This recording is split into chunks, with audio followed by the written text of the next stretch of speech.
kami merasa ada tekanan psikologis dalam hal melakukan tugas kami sebagai advokat. Sebenarnya di Kabupaten Bonek ini ada beberapa kasus yang ditangani baik itu pidana maupun perdata.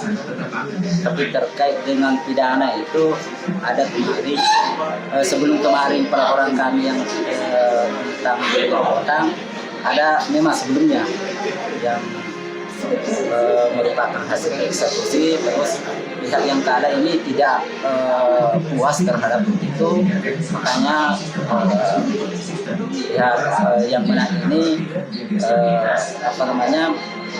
melakukan pelaporan yang menunjuk kepada rekan kami yaitu saudara almarhum mendampinginya, dan sekarang ini hasil pelaporan itu sudah ditetapkan sudah jadi tersangka. Pak, terakhir ketemu sama almarhum kapan, Pak? Sama-sama almarhum pada tanggal 31. Saya sama-sama di Polres Harim.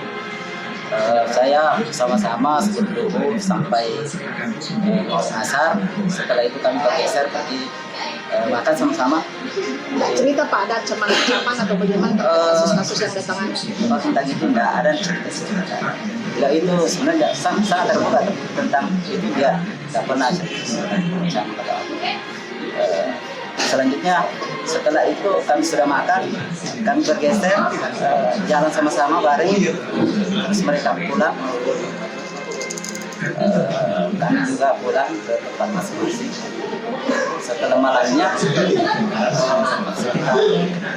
jam 11 baru saya dapat info dari teman-teman bahwa ini ada kejadian seperti ini penjelasan ini rekan kita. Saya lihat bahwa salah sesuatu. Saya tidak bisa tidur sampai pagi, itu tidak bisa tidur.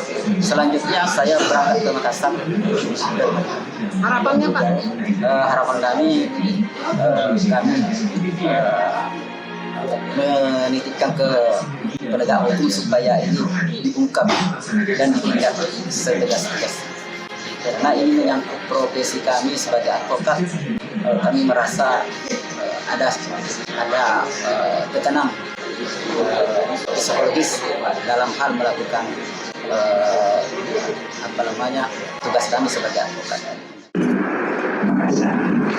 Kemudian anggota kami juga masih ada di lapangan dalam rangka untuk terus melakukan upaya-upaya dalam untuk mengungkap kasus ini.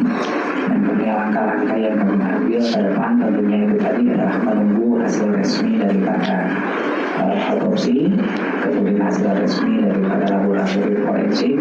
Kenapa? Karena kita melakukan pendekatan scientific forensic investigation dan kemudian terus melakukan upaya-upaya dalam rangka proses pemeriksaan terhadap semua saksi-saksi yang ada di lapangan dan kemudian mengumpulkan barang bukti yang ada.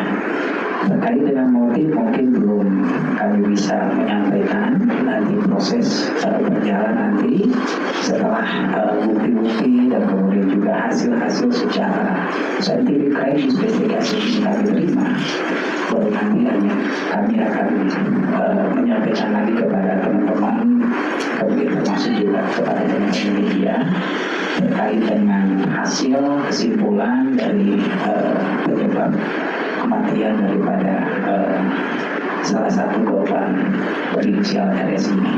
Nah, itu beberapa langkah-langkah yang kita lakukan secara maraton dan kami terus mengawal kasus ini, kemudian juga melakukan upaya penegakan hukum secara profesional dan secara transparan.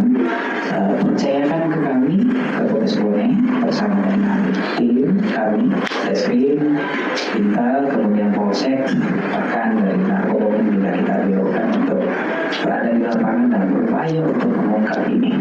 Nanti akan kita sampaikan proses selanjutnya ketika kami sudah mendapatkan secara resmi terkait dengan hasil saintifik dari hasil otopsi rumah sakit Bayangkara, termasuk juga hasil dari laboratorium forensik terkait dengan bukti-bukti yang sudah kami serahkan di sana untuk dikaji secara scientific investigation. Terima kasih.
Saya Cynthia Rompas. Saksikan program-program Kompas TV melalui siaran digital, pay TV, dan media streaming lainnya. Kompas TV, independen, terpercaya.